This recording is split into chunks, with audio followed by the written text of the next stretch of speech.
Hello, everybody, and welcome to the V100 Show. This is our third episode from the V100, and this is a cool project that we're doing, right? So this isn't like your traditional Veeam videos or live events that we've done in the past. This is actually all led by the Veeam community. So when we mention the Veeam community, we're talking about our Veeam legends, our vanguards, our Veeam MVPs, right? That's what makes up our project here at Veeam, our Veeam Community Hub. And with me today, I'm joined by two Veeam vanguards, Mr. Zane Allyn and Mr. Falko Banaszak. Did I get that right? You did. Thank you. Yes. Good job. All right. Yeah, I heard it once. I had to try it, see if I get it the second time. But yeah, so thank you guys. I'm glad you're both here to join me today. So before we get into the project that we wanted to discuss, I wouldn't mind, having you each go ahead and introduce yourselves and maybe telling us a little bit about your background, your career experience, and kind of what led you to the Veeam community. Zane, I'll start with you. Start with me? Okay, Caesar first. All right. Yeah, I'm Zane Allyn. Currently principal technologist with Pure Storage, but I have a long history with Veeam as a customer and happen to even work with you, Emilee, right on that side. So SE for many years. So definitely love the technology. Love the intersection, even the technology that I'm in charge of I work with now. And so, it was a no-brainer to join the community and kind of give back. Plus, it's a great group of people. We got to reenact the user group as well. So it's just having a great time with the community and Veeam. So I'll let Falko introduce himself. Yeah, for sure. So Falko Banaszak, my name, you did get it right, Emilee. Thank you for that. I'm currently a field solutions architect at Pure Storage as well, and I'm 15 years into the IT industry. And first of all, without the Veeam community, me and Zane wouldn't be here and presenting this today, because we are both part of the Veeam Vanguard program, and we both appreciate the community. We appreciate what Veeam does for the community, and we thrive with it. So thank you for being here. And Awesome. Yeah, no, appreciate it. I appreciate having you both, right? So for me, right, I've been with Veeam for 9 years in October. And to Zane's point, him and I first started as SEs together. So there was at one point in time where I could actually give you Zane's entire talk track of every time he was on a call, because I sat next to him every day for 8 hours. And it was like, if I wasn't on a call, I was hearing Zane and vice versa. So I had his markers down of like, and this is where you're going to go next. And this is where you're going to go next. So, yeah, the bingo card out. Yeah. Yeah. So I mean, we had a really great time, right? But the nice thing about, pulling it in to the community program, right, is so Zane and I worked together. We were coworkers, and now he is with another company, right, with Pure Storage. And the nice thing about that is you still get to have a huge impact on Veeam externally, helping to showcase and help solve customer problems that they're currently facing. And you as well, Falko, right? So that's kind of one of the biggest things that I've always enjoyed about the community. A few things about the Veeam community program before we get into the project itself. So Zane mentioned the Veeam user group. So that is something that we kicked off earlier this year. So it is actually ran by our community leaders, and it is for our Veeam community. So Zane is one of our leaders here in the West Coast. So you'll probably see him around touring and helping to set up different user groups where, everybody's invited. We definitely want to have all of our Veeam end users show up, be able to engage in conversations, being able to enjoy whatever, event that we're having or that we're putting on. But then on top of that, right, interact with all the Veeam members that are there. And if there's, certain situations or certain problems that you all are facing, you could all come together to solve those together.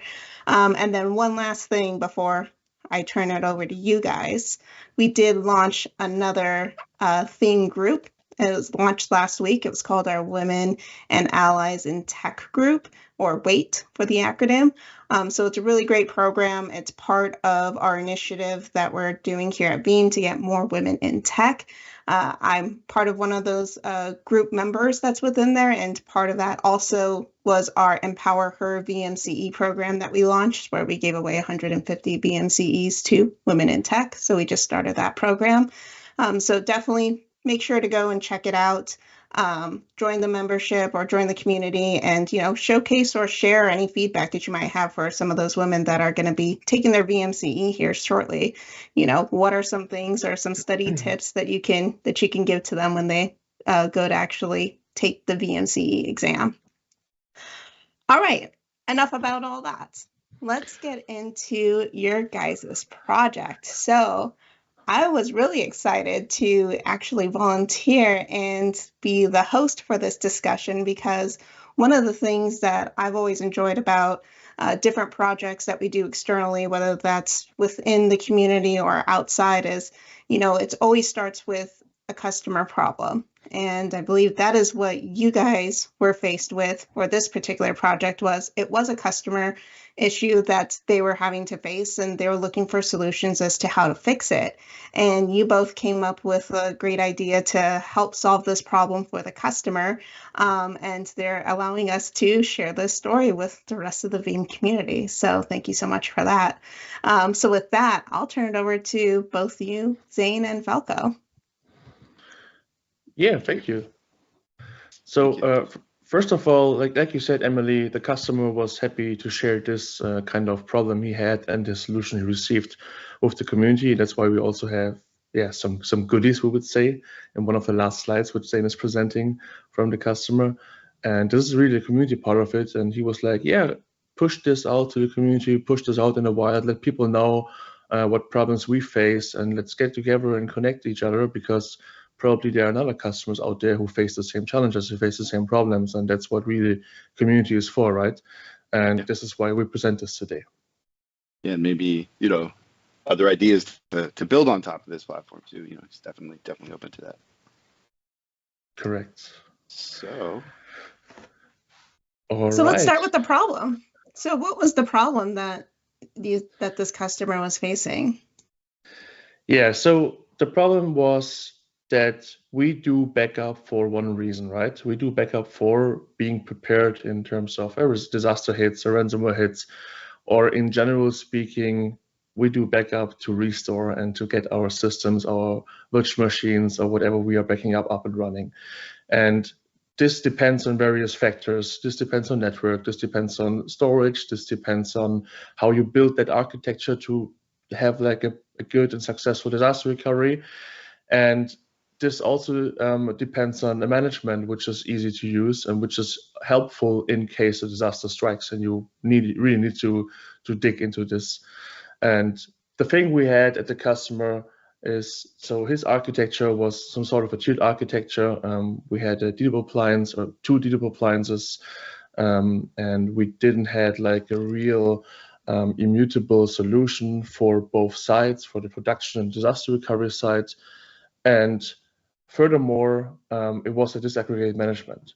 So that means you had several management planes to look into it. You had no real flexibility in the retention recovery, and it was just not really useful. And the customer was not really, let's say, satisfied in terms of a disaster hits that he could really do the restore. And this is also one thing we took into account and really helped him in terms of, hey, let's build a solution, let's build an architecture for you, which could lead into a successful restore when you really need it. Yeah. So if we have a look at the architecture, Zane, we can, there you go. On the left-hand side, you see your classic VMware infrastructure with a storage underneath it. You have volumes provisioned to that ESXi infrastructure. And what you do on this infrastructure is, or in the production cluster, it's named here, you do snapshots in between just to have like a recovery point or retention point when you have to revert, for example. When we look on the right side, We have a disaster recovery cluster, which is really meant for the disaster recovery and which is solely there for disaster recovery, which is also needed in terms of, hey, for example, ransomware hits, then you would need to have spare hardware ready. You would need to have clean hardware ready to do your restores if you want to do it. So when we look at the production of the Veeam interface, of the Veeam solution, we had a single Veeam server, a single Veeam environment, which means a VBR server who's having repositories attached to it, who is running in the first place on a commodity x86 server where we have a short retention on it. And then we copy this to a dedupe appliance. This was the previous architecture. Furthermore, the dedupe appliance did a sort of appliance replication, which went through network. But remember the sentence, which went through network, because this is a major part of the new solution. And furthermore, it was not transparent to the Veeam solution. It was really on the storage and on the appliance level.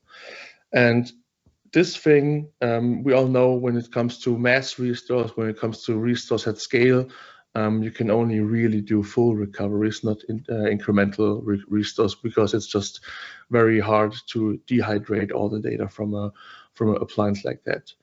So if we can go further, we can see, I think does it work for us? Looks good, looks good. Yeah. Here's it. Here's the short recovery, retention recovery tier, and both appliances. So what results is that we have the same retention tier on both sides. We have multiple management planes. That means we have the management on the Veeam side. We also have the management on the dedupe appliance side. And it's a kind of inefficient replication process because it goes through a network. Like I said, the network is a major point here because network always means everything is connected to a single Veeam environment. Everything is exposed as well. And you really dig a hole for yourself because your DR cluster is somewhat presented to your production Veeam environment. That means in case of a disaster, for example, it is already exposed. And we wanted to really cut this off as much as possible and create a data bunker. And the data bunker is our presentation today. And this is what we came up with the solution. And if we go into the next slides, Zane will tell us, or you guys in the community, how we solve this problem. Thank you, Falko. Yeah, that's right. So they were very limited in that previous solution. It was really more about retention, keeping data, but they couldn't utilize the true power of Veeam and just have a true DR solution that was very flexible and gave them verification and all the things that Veeam can offer. So what we, and we'll show the solution here in a second, what we implemented was something that first of all would reduce those management tiers. So Falko mentioned had a commodity server outside of the dedupe appliance. That was really their tier for restore, and it was tucked on the production side. They didn't have very good luck getting that replicated to the DR side, so they didn't really have that in, as you can see from the diagram previously, they didn't have that on each end of the production and DR sites. So that's where they would get their SLA. It was a very short tier.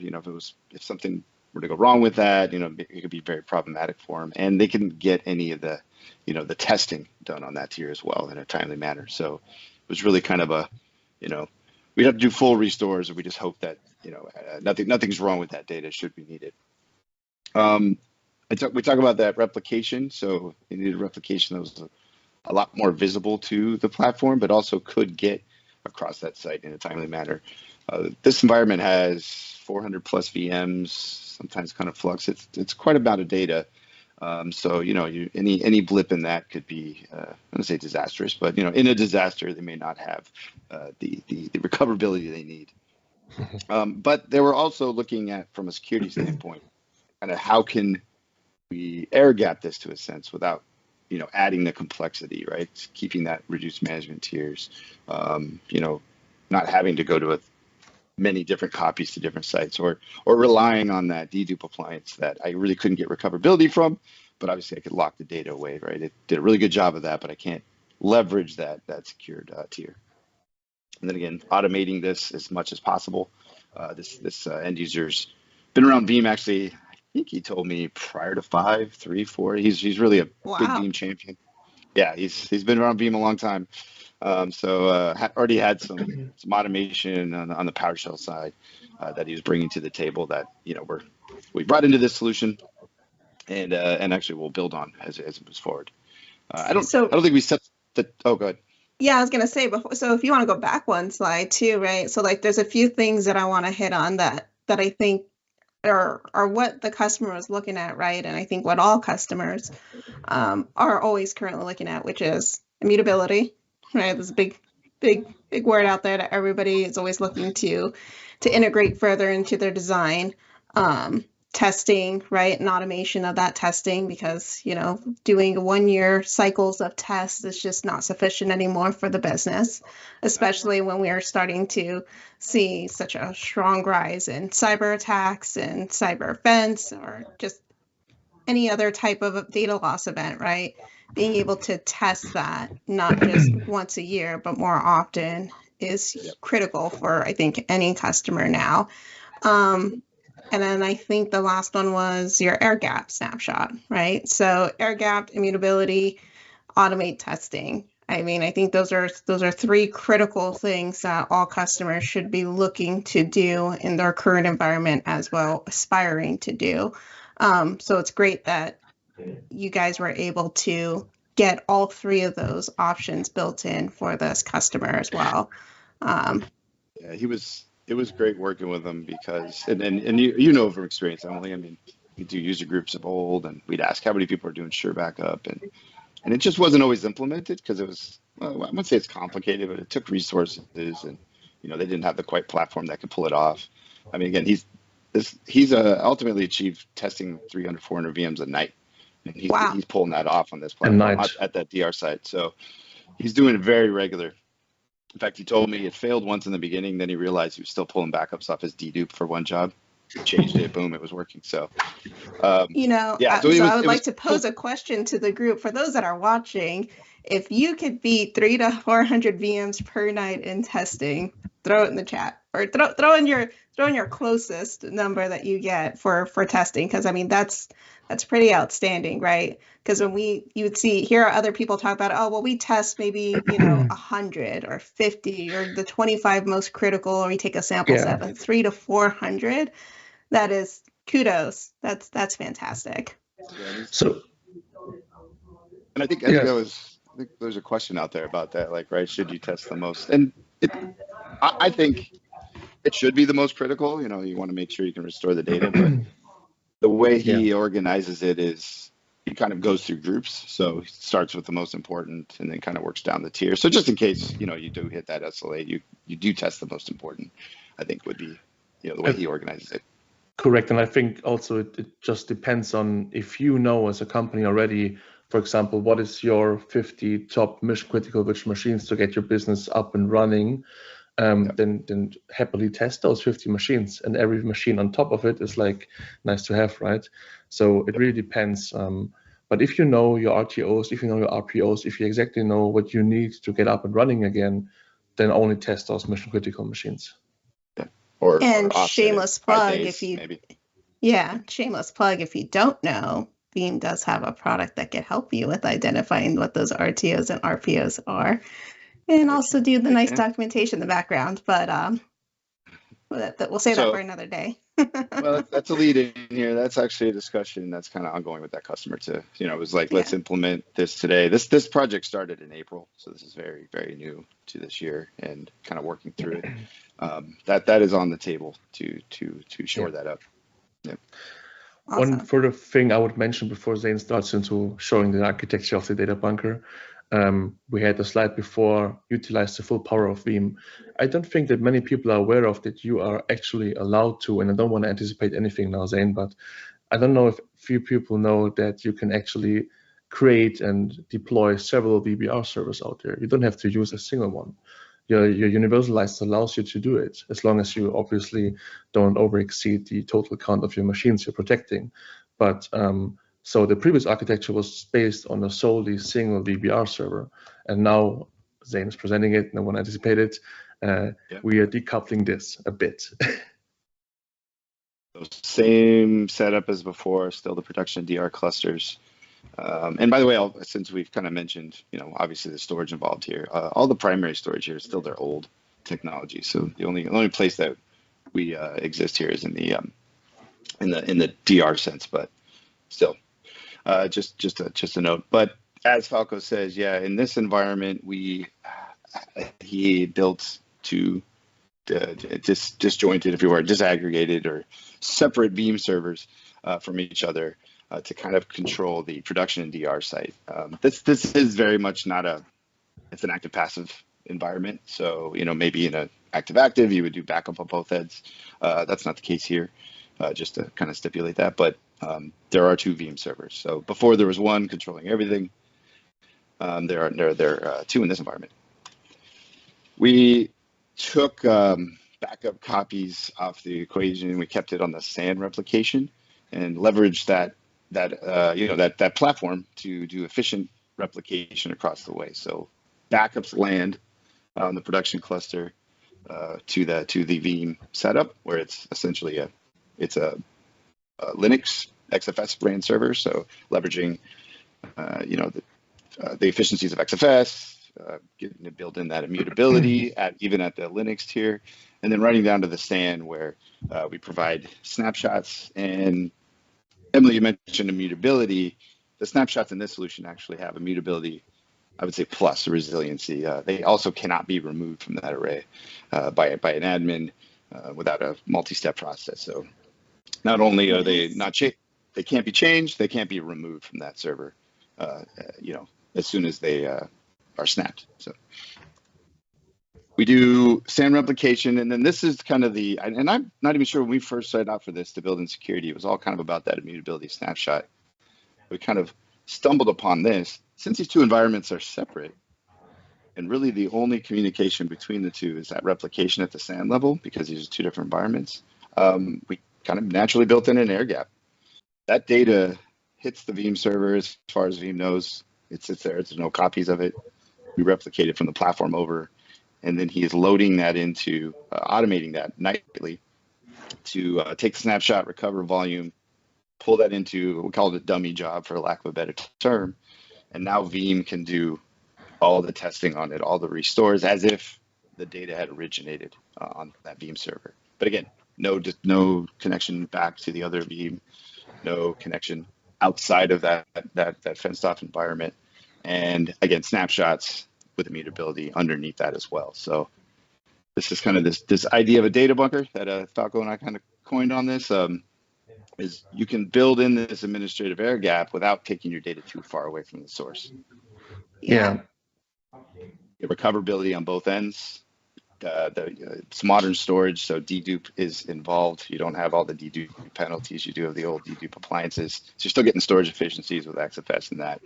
But I also have full restore tiers that I can do nightly testing. Correct.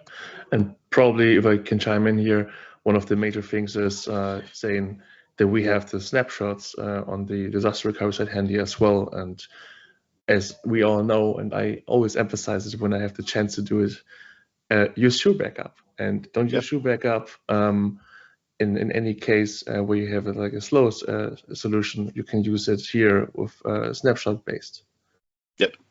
Yep. So you get recovery here, you get recovery there from snapshot based, different recovery points. You have the Veeam backups themselves. We'll show the script in a minute. He does have an automation that he does, obviously to pull it in, but to do a restore at scale on the DR cluster. But this is where you can lead this into something like a VRO solution in the future, where you can take those backups sitting at that DR site and have run books and nightly testing and hit those RPOs and RTOs and actually test them on an ongoing basis. Yeah, what I liked about this is that you mentioned it, right, is you guys built a natural air gap. It wasn't top of mind. It's just how the infrastructure ended up laying out that you're able to get in that air gap protection between for the data itself. But then on top of that, leveraging that DR cluster and actually putting it to work, right? I think, Correct. Previously I was, being a pre-sales SE, I think one of the things that I would hear the most from customers is, yeah, we have a DR site, but it's not really doing anything.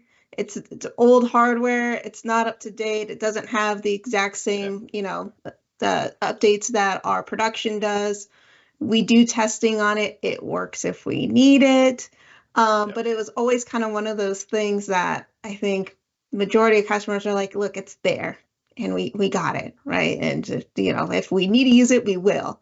But what I like about this solution is that you guys are leveraging, or this customer is leveraging and putting all of that additional Veeam power that you get into the DR cluster and having it work over there. So you're leveraging those resources more, right? And so not only are you testing your backups and ensuring that they're going to be recoverable, but you're also ensuring that, hey, my DR site is actually going to work when I need it to, right? I have enough CPU, I have enough RAM, I have enough storage. I'm not going to have any of those issues, right? And that's fantastic, right? I would love to see a lot more of our customers be able to take advantage of this and leverage this as a solution, right? And you're spot on, Emilee, because put it to work is probably the major thing here. Because if you think a step further, for example, when ransomware hits, you didn't have your DR cluster exposed to the network, right? It's just exposed, or not exposed, but it's just connected via SAN. So you could be up and running really quick by using native tools like every day from your administrative life, using Veeam, using snapshots, using restores, using everything you can do. And most of the time when forensic people come into place, they will take your hardware away, which has been exposed to the network. And this could not happen here. Yeah. And you can, awesome. This kind of an explosion of that DR site. Now you have that air gap data bunker that can even be, it's fenced off from the DR cluster. You can minimize traffic between the two, but now you have an environment to do the verification and now some of the more advanced, cleaning features that Veeam's offering. Right now we can do ransomware detection on that side. You can iterate through versions and find the best cleaner data should you get a ransomware attack, all in that DR cluster that, as you said, that you can utilize, outside of production. Yeah. Do you want to go back to that previous slide? So what's the code slide that we had in there? So today, this is what he kind of brought from the old solution. This is the way he's doing the automation from a restore perspective. And it's, you see on the other slide that we're talking about VRO from a POC standpoint. So that's something to looking at for long term. But getting up and running, this is how he's automating the restore at the far side. So right now, I would say the only decouple is the testing and sure backup. Might not be exactly how he does his restores today. That's something that Recovery Orchestrator can help because you can do it the same step. But he does have this ability to kind of automate this right off the bat, which it looks like a lot of text, but it's fairly simple code, and that's just Veeam makes it very easy to automate your environment. It fits on a single PowerPoint slide, right? So two columns. That's it. Yep. I was gonna say, so maybe what we could do too is we can maybe even post this or share this on the Veeam Community Resource Hub. And for those of you that are interested in getting this, right, that's where you can go and you can get access to the script. So speaking of scripts, I know we're going to be running short on time here, but we did ask ChatGPT before we started this, right? Since we're on the thought of community, what is, and let's say this for the Veeam Vanguard program, what do you think if we had a theme song, what would it be? I got an answer prepared, Zane. So I got in my head the song Don't Stop Believin' by Journey. And I'm going to rephrase it and say, don't stop backing up, right? Don't stop backing up. Yeah, I think that's right. Yeah, works out. Next one of these, Falko and I are going to do a video.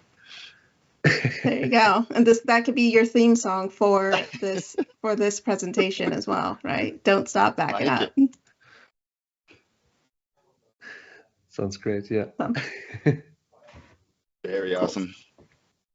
So I think we're getting close to the top of the time here, but one of the things that, you guys had mentioned earlier for this customer is that, so they've already gone through all these steps, and now it's talking about the future and, what they want to do, next for their next steps. So it looks like for them, it's getting some additional hands-on documentation for leveraging Veeam Recovery Orchestrator and also probably leveraging the new features that just became GA with the Veeam data platform. So even throwing in, right, part of that script, the YAR rules and things like that they can go ahead and they can run across on those backups. So I'm sure they're going to be taking advantage of a lot of those new features that were just released on Tuesday. Absolutely. Yep. I liked that comment. So it looks like somebody mentioned Dream On by Aerosmith. That would be the Veeam Vanguard. Make it Veeam On. Veeam On. Yeah, Veeam On. I love that. Nice. This is great. Awesome. Show on that. No, that's absolutely right. Yeah, leveraging. They're on 12 today, but leveraging the new features of that was just released and take this a lot further, and then slide right into VRO, and at least add that recovery at scale from an automation standpoint. And VRO still lends itself well to the scripting they do, right? You can pull some of that automation in. It's a fantastic tool. That's the next steps. Awesome. And so we're going to be wrapping up here shortly, but I mean, is there any other advice that you guys would give? Either it could be on this project, but even for those that are watching that don't know what the Veeam Community Hub is, right? Is there any advice for them that you would say the reason for you to join the program?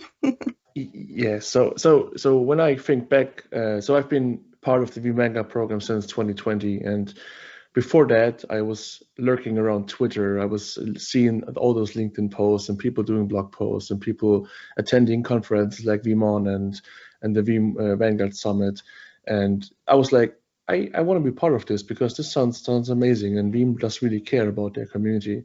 And that's why when I started being active on Twitter, being active on LinkedIn, doing my own blog and just reaching out to people and tell them, hey, I want to be at some point in time there where you are right now. Can you help me? And I think this is one of the major topics when it comes to community. Don't be afraid to ask, right? Ask in the community, ask those people. And I mean, it can help, let's say, career, but even just some goals, right? I mean, Falko, you were main stage at Veeam On this year, right? I mean, yes. It can lead to that from a presentation standpoint. So, and then just the group itself and the sheer knowledge that's out there that you can share across the board. It's been amazing. So, I would definitely start on the community hub, right? And there's several programs you can get more involved in, and there's something for everybody. Yeah, definitely go there. And to all my German fellows, make sure to look into the German user group very soon, because we are going to announce the next Veeam user group in Germany, which takes place in February. So stay tuned. Awesome. Yeah, and I think we have the graphic up now. So there's the QR code for those of you that aren't members. Go ahead and sign up so that way you can get notifications for those Veeam user groups, right? So you can get notifications for the German Veeam user group with Falko. I know next week Zane and I are doing a Veeam user group here in Arizona. So make sure you go scan the QR code, sign up. You get information. We got a virtual one for the West Coast coming out, I think. Yes. February timeframe, and doing that with another fellow Vanguard that Falko and I work with, Mr. Hughes. And we have some cool stuff planned, I think, for the year. So we're looking forward to getting back at it. I do have to say about the Veeam user group, it was my favorite thing as a customer about Veeam. I mean, I met Rick there, I met Jose there, everybody. I could get the answers to my questions for my environment. I loved running them when I was a Veeam SE for the same reasons, and so we're bringing that back to the table. So please get involved and let us know what you want to see at those. Yes. Awesome. Great. Well, thank you so much, you guys. I appreciate you sharing this customer story and, sharing this back to the community, because I think it's something that everybody can take a little bit of information out of, right, and start applying that into their next strategy when it comes to disaster recovery and how they can better verify their backups. So this was fantastic. Thank you so much. And for those of you watching, right, so we have our Live Industry Insights event that's going to be happening. believe, next week. So join us for that. And yeah, we'll see you all around. If you have any questions, feel free to reach out to us, or we'll see you on the Veeam Community Hub. See you all there. Thank you, everyone. See you there. Thank you. In 2023, innovation fueled every industry, from renewable energy to space travel, all powered by data. The world runs on data. It's worth more than oil, and inherent value brings inherent risk. Natural disasters, accidents, and ransomware attacks are increasingly prevalent. Years of globally impactful work can be erased in an instant. But not with us. With Veeam, your enterprise becomes radically resilient. We give you the power to restore any workload, anywhere, anytime, instantly, so you can meet every challenge head-on. There's a reason over 80% of Fortune 500 companies work with us. We provide comprehensive recovery with tailored solutions that scale with you. When you partner with a global leader in data protection and ransomware recovery, you can bounce forward. Veeam. Radical resilience starts here.